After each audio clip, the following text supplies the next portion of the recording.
wind rolled lazy dust clouds over Fort Bowman, a sun-bleached military base on the edge of the Arizona desert. It was Family Day, once a year. Civilians were allowed inside the restricted zone to see where their loved ones trained, lived, and carried out the rituals of discipline the outside world never truly understood. There were booths with water coolers, toting chairs shaded by olive green tents, and smiling officers posing for pictures with their families. Toddlers climbed over sandbags. Wives and husbands mingled nervously with hardened veterans. And then came the crunch of worn tires against gravel. An old tan truck pulled up, Cajun wheezing like an asthmatic mule. Out stepped Sergeant Kyle Braddock, tall and quiet, the kind of man whose silence carried more weight than any speech. The limp in his left leg was subtle now. Those who knew his story never forgot the blast that nearly tore it off in Kandahar. Beside him, hopping out from the passenger door with a burst of energy, was a little girl no one expected. 9 years old, maybe 10. Dirty blonde hair pulled into a tight ponytail. Her face was half hidden by a pair of scratched ballistic goggles pushed up on her forehead. She wore mismatched camo fatigues, clearly tailored from adult gear and patched in odd places. One sleeve was rolled, revealing a small arm marked with faded black ink. Not a tattoo, but the kind of Sharpie scribbles children used when they wanted to feel older. PFC McAllister, standing at the check-in table, raised an eyebrow. A name and visitor pass. SGT, Kyle Braddock, the veteran said, handing over a folded paper. And this is my niece, Lily. McAllister's gaze shifted to the girl, then to the gear bag she carried, almost as big as her torso. That ... hers. Every piece. That moment, Colonel Briggs emerged from the mess tent, still chewing a protein bar, square-jawed, with aviators that mirrored the sun. He was everything the posters loved, until you got to know him. Looks like somebody brought their Halloween costume, he barked, his laugh echoing across the open field. The soldiers nearby chuckled. One nudged another. You see her boots? They're 2 sizes too big. Lily looked down, then back up with clear eyes. Better too big than too soft, she said, her voice flat, unblinking. Briggs paused mid-chew. A few soldiers turned. Braddock stayed quiet, jaw tightening. He placed a hand on her shoulder, guiding her toward the bleachers near the shooting range. Ignored them, he murmured. But why? She asked, slinging her bag over one shoulder. You told me not to let people talk trash about AIM. A low snort came from the side. Briggs, again. AIM, kid. These are military-grade rifles. This isn't some Nerf gun setup. Takes more than sass to hit steel at 500 yards. Lily stopped walking. She turned slowly. What if I do? She asked. What if you do what? Hit steel. 500 yards. A pause. Briggs lowered his shades to look at her directly. Kid, if you can land a shot on that target, hell, I'll buy you a month's supply of chocolate milk and apologize to your cartoon fatigues in front of the whole base. A murmur of laughter rolled through the crowd. Braddock looked down at Lily, ready to intervene, but she was already reaching into her gear bag, pulling out a hand-modified spotting scope. No need for chocolate milk, she said. Just say sorry. Loud. Briggs scoffed. You're serious? I'm always serious about AIM. The mocking tone was gone. Braddock, eyes narrowing, stepped up beside his niece. Colonel, he said quietly, you sure you want to go through with this? What? Scared she embarrass herself? No, scared she won't. Briggs blinked. Something in the older man's voice made him shift on his heels. All right then, he barked, trying to retake control. 500 yards. One steel plate. Iron sights. One shot. Lily nodded once. Deal? And just like that, Family Day became something else entirely. A ripple of curiosity moved through the crowd gathered at Fort Bowman's long-range sniper bay. Soldiers from every corner of the base trickled toward the benches, picnic tables, and cinderblock corners, drawn by whispers of a little girl in a patchy camo uniform who just challenged the colonel to a 500-yard shot. Lily sat on the edge of the wooden bench, her modded-down M40 sniper rifle resting across her knees. Her small hands moved with care, performing a pre-check as though she had done it 100 times before. She had. Braddock hovered nearby, shifting uncomfortably on his injured leg. He scanned the growing crowd, privates, corporals, a few drill sergeants, all standing around with that mixed look of amusement and anticipation. Few were already recording on their phones. They had come for a joke. They were about to witness something else entirely. Lily glanced up. "Uncle Kyle, you ever get that feeling in your gut like time's about to split in two?" He studied her for a moment, then gave a slow nod. "Yeah, usually right before a bullet leaves the barrel." She smiled faintly and pulled her goggles. Down across the range, the steel silhouette target stood silent and small, 500 yards away. To most, it was barely a blur in the shimmering heat.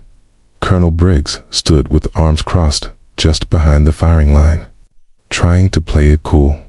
His chuckles had stopped though, and he now wore a faint line of tension across his brow.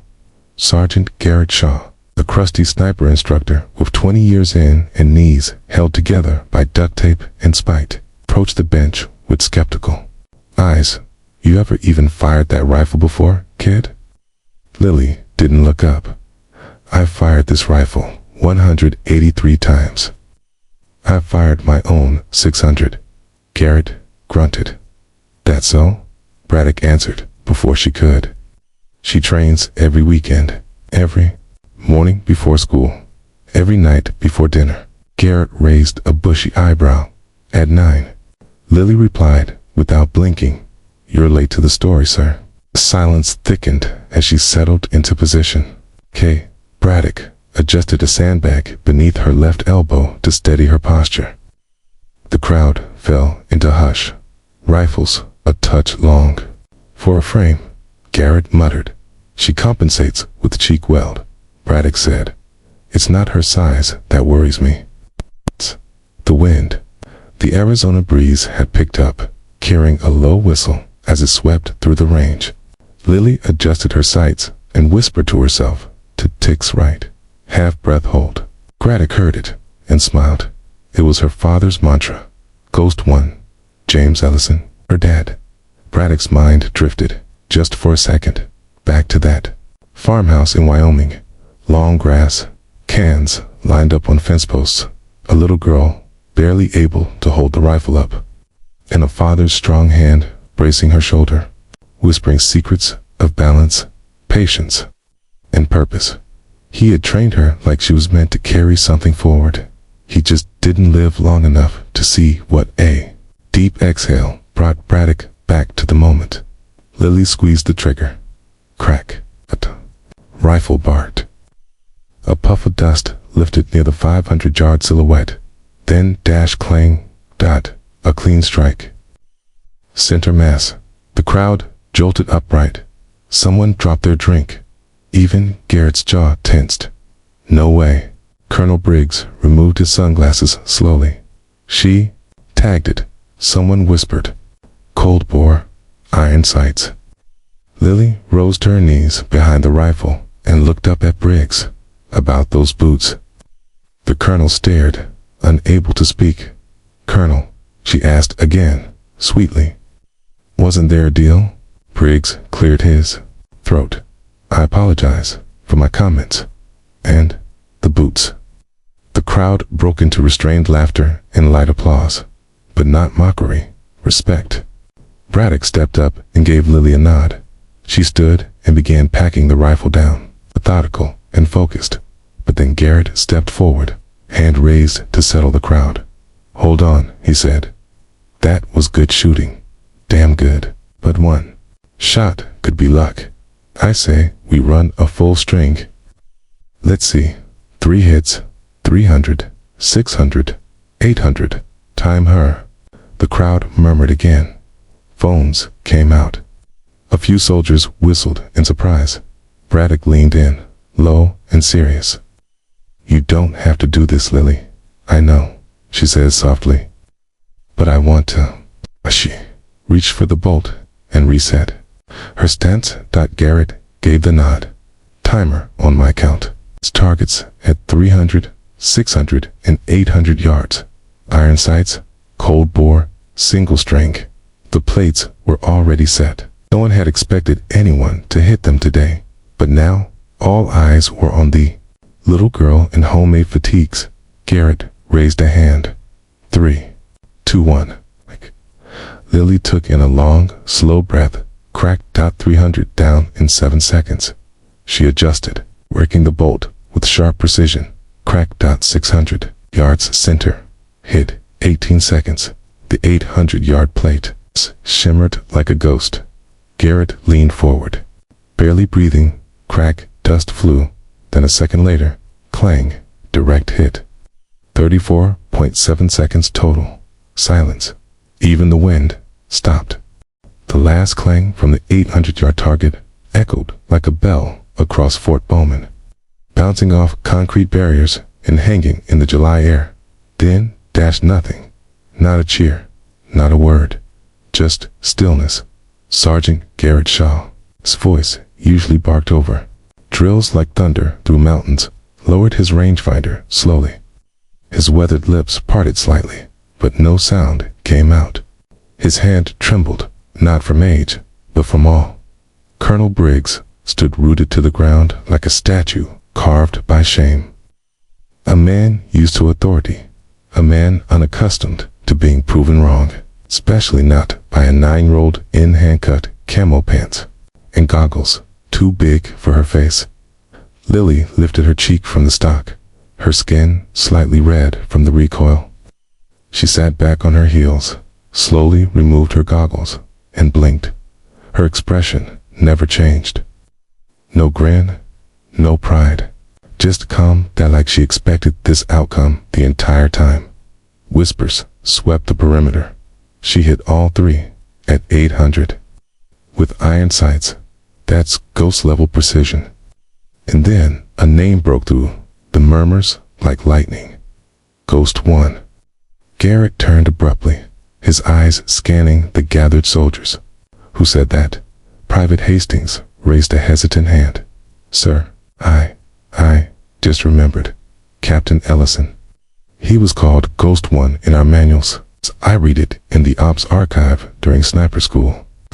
They said he could hit a man's watch face at 900 yards. Braddock flinched, his face tightening. Garrett's voice was low. That file was restricted. I wasn't supposed to see it, Hastings admitted, but I did.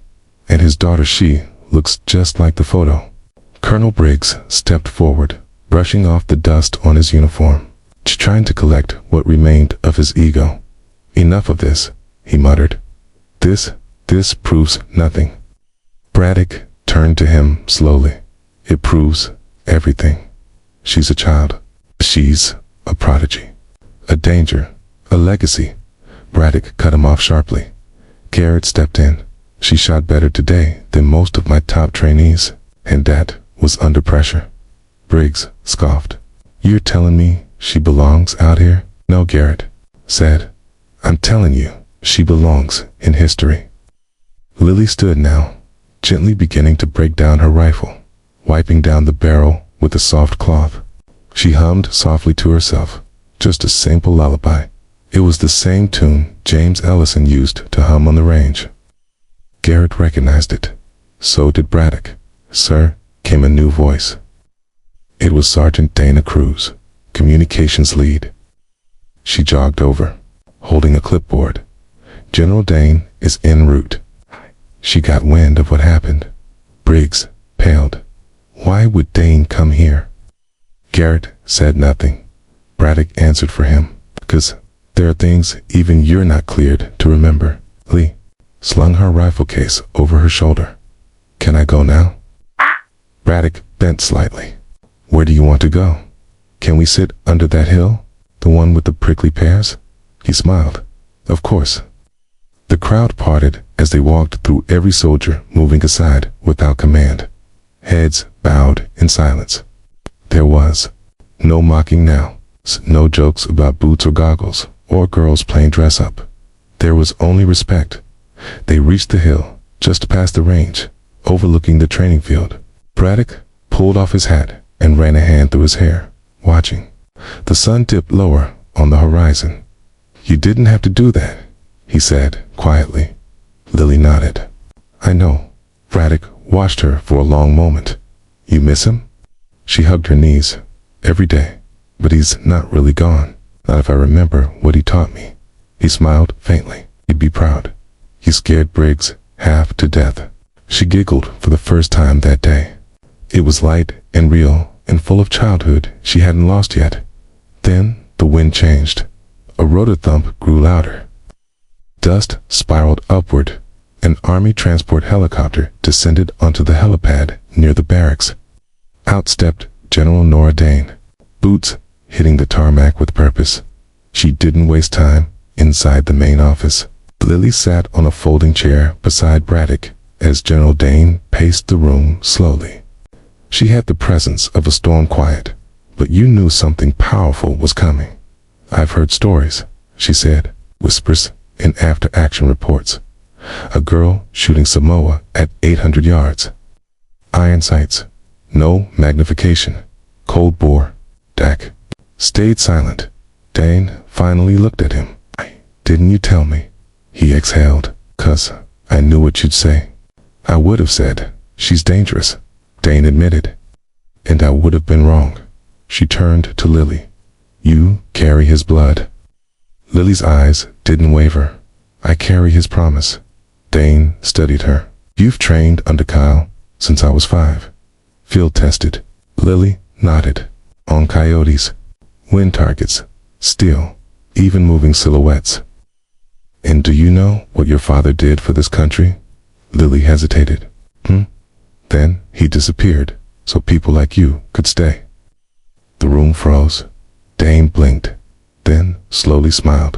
"But you remind me of him." She walked to the file cabinet, unlocked a steel drawer, and pulled out a folder stamped with black ink, classified. She slid it across the table. The top page held a single line. "Captain James Ellison, Operation Silent Ridge. Status, Kia, unrecoverable. Dossier, sealed under Protocol Eco-9." Underneath, a photo of Ellison in a ghillie suit, his eyes visible through the face paint. Sharp, calm, eternal. Lily touched the photo gently. "That's the last one I have," she said. "No," Dane replied.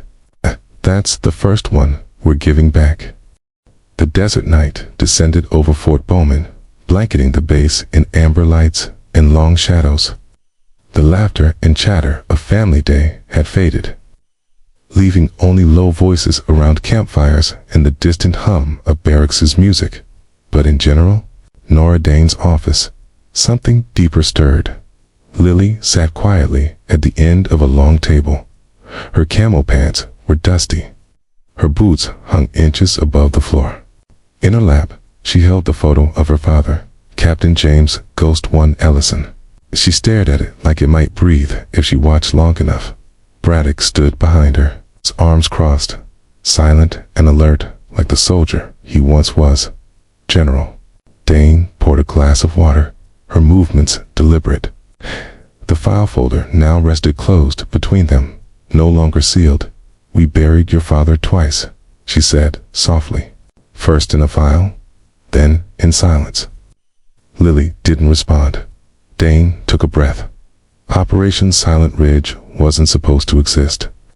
Deep recon, deep loss, no survivors, no records. The official line says the valley was a storm, but it wasn't. A storm. Her voice tightened. It was an ambush.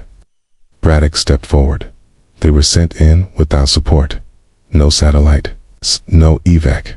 Dane nodded, and Ellison held position for 36 hours. Lone, injured, he took out 13 hostiles with 5 rounds. Protected the body of his fallen spotter until backup arrived. She slid another photo across the table, a shot from a drone. charred terrain, blood-soaked rock, okay? And a single sniper rifle propped upright like a flag beside a fallen man's pack. Lily touched the image. That's where they found it, Dane said. Your father's rifle, buried under a poncho. We never recovered his body. But the rifle, he left it clean, oiled, and covered, like he knew someone else would need it. Braddock glanced down. Lily said nothing, but her hand reached toward her own modified M40 rifle beside her chair. Dane continued, her voice softer now. Do you know what Econine means, Lily? She shook her head. It's a protocol used only for operators whose missions are so classified. Even their deaths are sealed. Your father died as a ghost, not because he failed, but because he succeeded in a way politics couldn't explain. Lily's eyes filled, but she didn't blink. He didn't want a statue, Braddock said gently. He wanted peace. And you gave him that, Dane agreed. But today, you gave him more. She stood, opened a drawer, and returned, holding a velvet-lined case the size of a hardback book. She set it before Lily. Inside, a silver patch stitched with black thread. Twin ravens over a skull. A tarnished coin of valor, engraved with the name J. Ellison, and a letter. Handwritten. Lily's breath caught in her throat. I was given this after the mission, Dane explained. He asked that it go to his daughter if she ever walked the same line. Lily opened the letter slowly. Braddock turned away to give her space, but she read aloud anyway. It's my Lily. You don't owe the world anything. But if you decide to carry what I couldn't finish, do it with grace. Don't need to be like me. You already are better. Love, always, Dad. She folded it carefully and held it to her chest. Braddock's face was wet. He didn't hide it. Dane walked to the window, looking out toward the now empty sniper range. There are rules, she said quietly. Regulations, age limits, protocols. Then she turned, and for the first time that night, her voice cracked. But there are also legends. She looked at Lily. If you ever choose to follow his path officially, the door will be open. But for now, go live. Be a child. Play in the dirt. You've already proven more than most soldiers ever do. Lily stood and closed the case, then offered her small hand to the general. Dane shook it firmly. Ghost One lives in you. No, Lily whispered. He walks with me. EP owed you. Weeks later, in the early morning haze, a small ceremony was held at Fort Bowman. No cameras, no media, just soldiers, vets, and a girl with her uncle standing under the Arizona sky. Bronze plaque was mounted near the sniper range, beneath the shadow of a training tower where Ghost One had once stood during his final stateside briefing. It read, Captain James Ellison, Ghost One for the mission no one could speak of, for the legacy no one could erase. She didn't miss, because she never aimed to impress. She aimed to remember. Lily, that day. Lily didn't fire a shot. She didn't need to. Every soldier who passed by knew what had been written into the dirt. That afternoon, a girl in oversized goggles and dusty boots had rewritten Fort Bowman's history, one bullet at a time. The end.